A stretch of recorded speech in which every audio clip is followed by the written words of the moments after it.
नमस्कार, बहुत स्वागत है आपका खास खबर में। मैं हूं आपके साथ ऋतु ज्ञानवानी। कोरोना का नया वेरिएंट ओमिक्रॉन तेजी से देश में पैर पसार रहा है। न सिर्फ भारत बल्कि पूरा विश्व एक बार फिर कोरोना के नए संकट और नए वेरिएंट के खतरे से जूझ रहा है।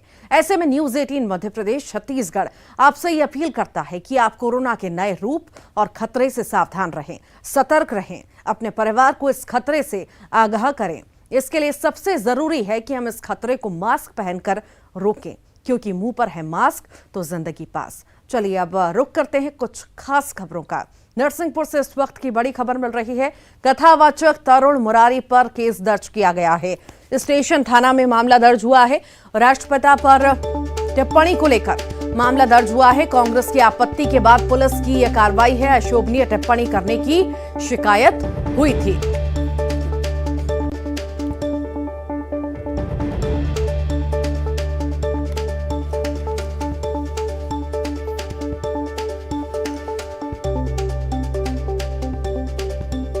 एक यहाँ पर लोकल स्टेशनगंज थाना क्षेत्र में एक जगह भागवत हो रही थी। वहाँ पर जो भागवत देने आए हैं उनके द्वारा एक गांधी जी के ऊपर एक टिप्पणी की गई थी।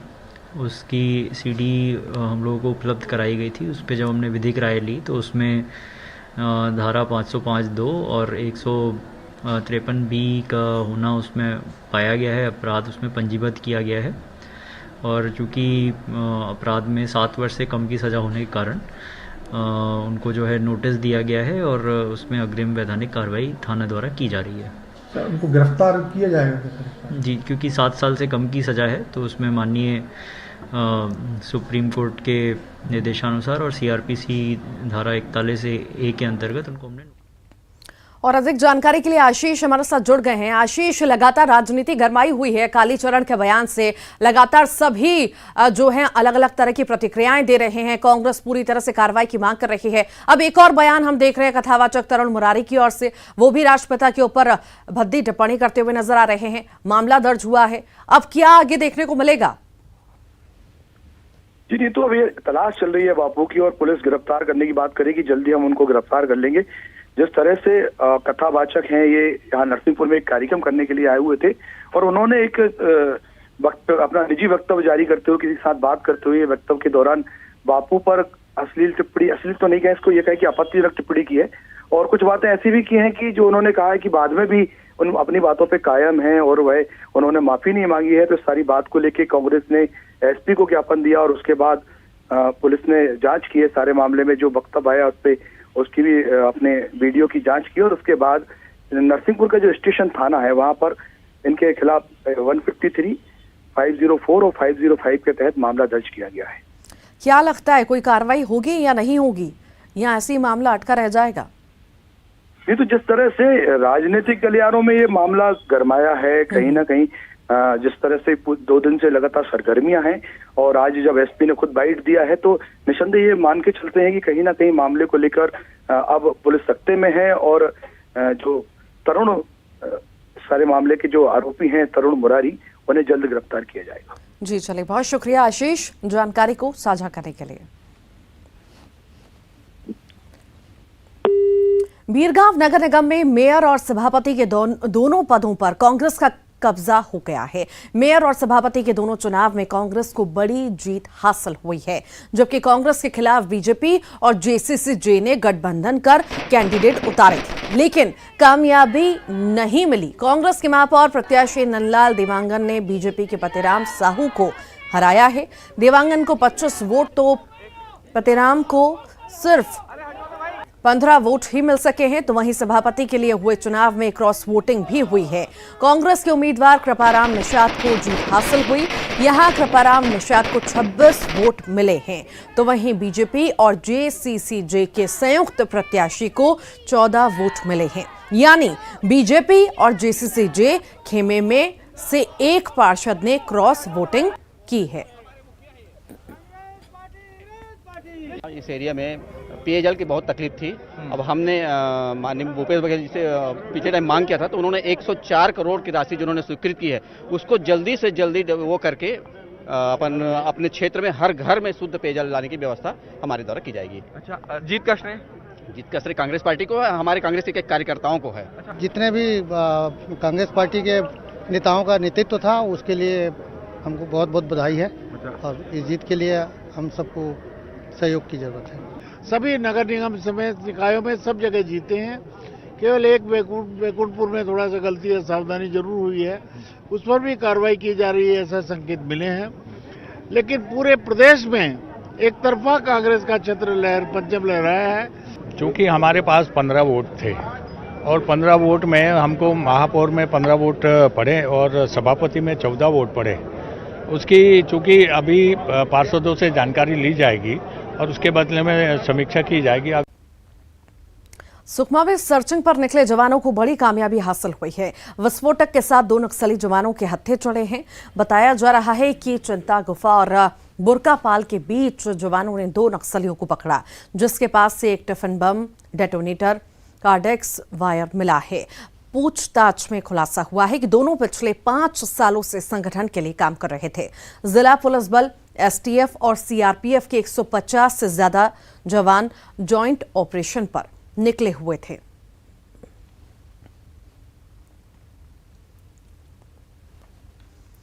बिलासपुर में दूसरी कक्षा की मासूम छात्रा की दर्दनाक मौत हो गई। स्कूल के बाथरूम की दीवार का पिलर गिरने से बच्ची की मौत हो गई। जिले के सरकंडा इलाके में निर्मल ज्ञानोदय पब्लिक स्कूल की यह घटना है। घटना की जानकारी मिलने पर सरकंड पुलिस घटना पर पहुंची, जांच में जुट गई है।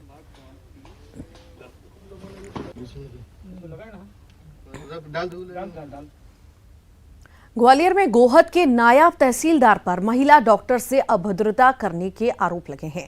मामला ग्वालियर रेलवे स्टेशन का है, जहां बिना मास्क के रेलवे स्टेशन के गेट से निकलते हुए नायब तहसीलदार को वहां सैंपल कलेक्शन के लिए तैनात महिला डॉक्टर ने टोका और एसडीएम को मास्क लगाने की नसीहत दी। बस फिर क्या था, डॉक्टर की नसीहत से नायब तहसीलदार साहब भड़क गए और महिला डॉक्टर से बदतमीजी करना शुरू कर दी और उन्हें धक्का दिया। यही नहीं, एसडीएम के ड्राइवर ने भी महिला डॉक्टर के साथ मारपीट की।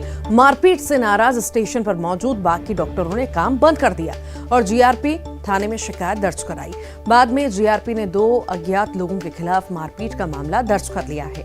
अब मामले का सीसीटीवी सामने आया है। तस्वीरों में आप देख सकते हैं कि पहले अधिकारी कहते हैं कि डॉक्टर काम नहीं करते, फिर यही अधिकारी कोरोना नियमों का उल्लंघन करते हुए नजर आते हैं। जी, वो स्वास्थ्य विभाग की टीम जो कोविड का टेस्ट करती है, सैंपलिंग वगैरह लेती हैं, तो उन्होंने अभी फरियादी हैं जो महिला, उन्होंने बताया कि कोई तहसीलदार थे, उन्होंने उनके साथ धक्का मुक्की की और थोड़ा वाद विवाद हुआ है उनके साथ। तो वही अभी जांच कर रहे हैं, सीसीटीवी फुटेज वगैरह देख रहे हैं और पहचान कर रहे हैं कि कौन तहसीलदार है जिनसे झगड़ा हुआ है। मध्य प्रदेश में कोरोना और ओमिक्रॉन के मामले तेजी के साथ बढ़ रहे हैं। ऐसे में शहर प्रशासन अलर्ट हो चुका है और अपनी तरफ से लोगों को जागरूक करने की कोशिश की जा रही है। आप अपनी टीवी स्क्रीन पर 6 तस्वीरें देख रहे हैं, जहां लोगों को मास्क पहनने, कोविड एप्रोप्रिएट बिहेवियर अपनाने के लिए जागरूक किया जा रहा है। कहीं मास्क न पहनने पर लोगों के चालान काटे जा रहे हैं, तो कहीं प्रशासन मास्क न पहनने पर पीपीई किट पहनने के लिए तैयार रहने की चेतावनी दे रहा है। तो वहीं हरदा में युवाओं को कलेक्टर वैक्सीनेशन के लिए जागरूक किया जा रहा है। तो ग्वालियर में कलेक्टर ने आपात बैठक बुलाई, तो इंदौर में रेलवे सख्त हो गया है और मास्क न पहनने पर 500 रुपए का जुर्माना लगाया जा रहा है। तो छतरपुर में प्रशासन ने तैयारियों के तहत कोविड केयर सेंटर का निरीक्षण किया।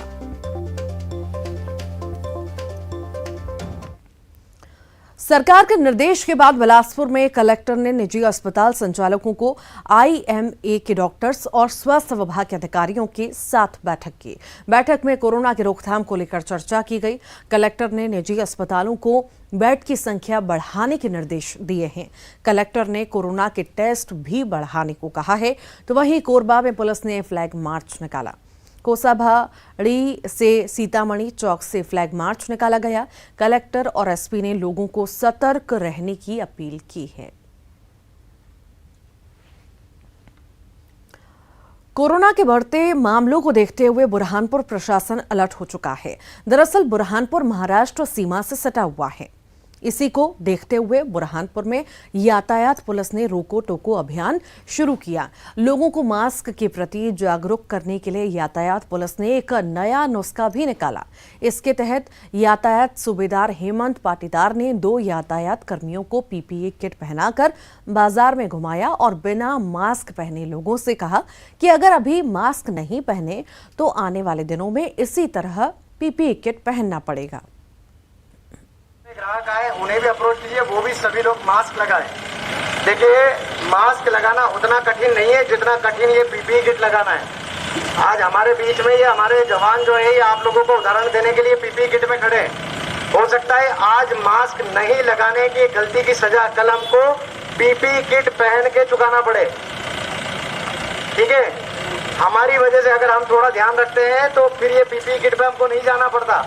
हम ध्यान नहीं देते हैं, हम लोगों के इलाज के लिए फिर डॉक्टर बेचारे 12-12 घंटे ये इस तरह की पीपीई किट पहन के हमारा इलाज करते हैं।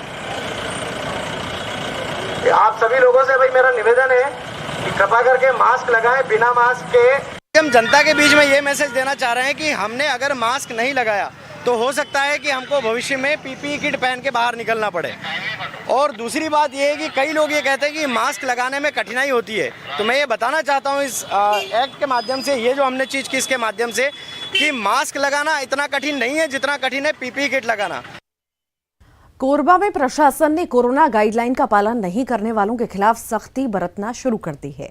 इसी कड़ी में जिले में मास्क न लगाने वालों से 2900 रुपए का जुर्माना वसूला गया।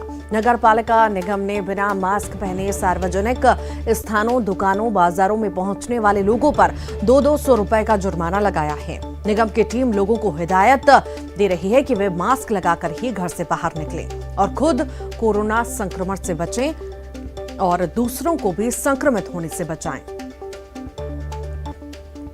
मास्क नहीं पहनने पर जुर्माना लगाया गया है। निगम ने 2900 रुपए का चालान भी काटा है। कोरोना से सावधान रहने की लगातार अपील की जा रही है और अब प्रशासन सख्त हो चला है क्योंकि जगह जगह चालान काटे जा रहे हैं और लोगों को रोका जा रहा है क्योंकि वो मास्क नहीं पहन रहे।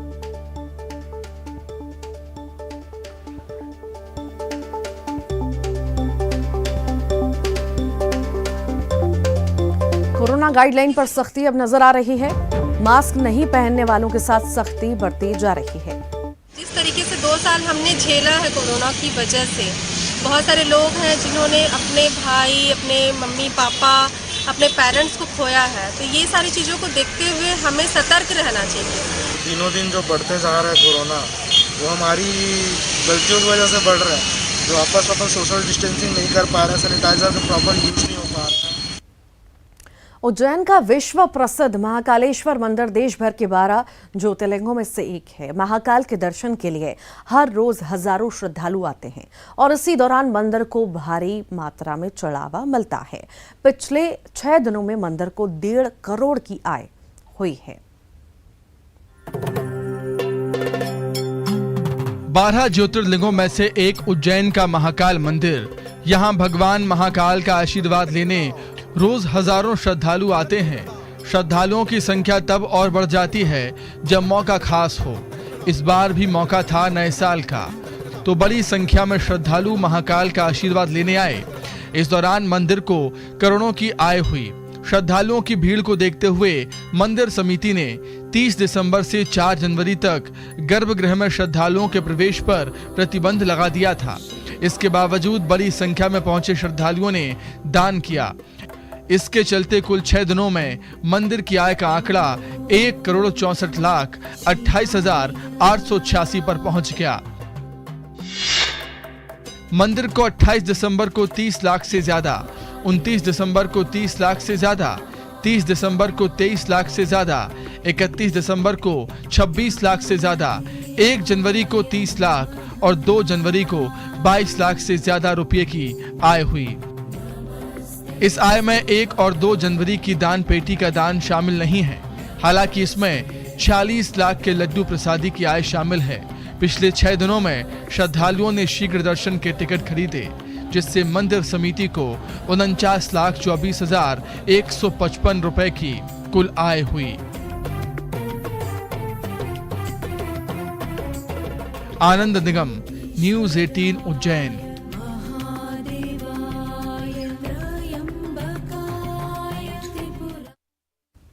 उज्जैन में श्री महाकालेश्वर मंदिर के श्रद्धालुओं के लिए एक फिर निराशाजनक खबर है। दरअसल कोरोना के बढ़ते संक्रमण को देखते हुए मंदिर समिति ने 3 जनवरी तक गर्भगृह और नंदी हॉल में प्रवेश पर प्रतिबंध लगाया था, जिससे मंदिर प्रबंध समिति के अध्यक्ष ने आगामी 7 दिनों के लिए और बढ़ा दिया है। कलेक्टर आशीष सिंह ने बताया कि गर्भगृह और नंदी गृह में प्रवेश के लिए श्रद्धालुओं की अधिक संख्या को ध्यान में रखते हुए फैसला लिया गया है। बता दें कि जिले में लगातार कोरोना संक्रमितों के मामले आ रहे हैं, जिसके चलते प्रशासन ने महाकाल मंदिर का गर्भगृह बंद कर दिया है।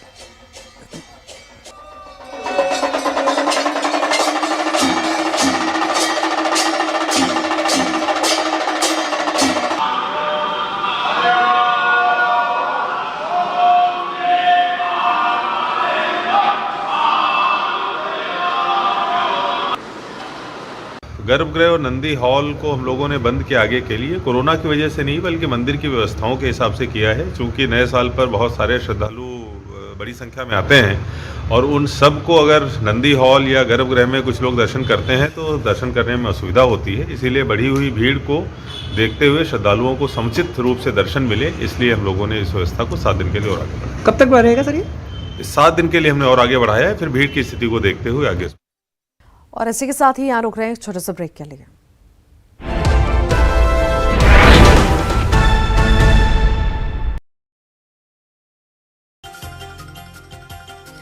सीएम शिवराज ने की विभागों की कामकाज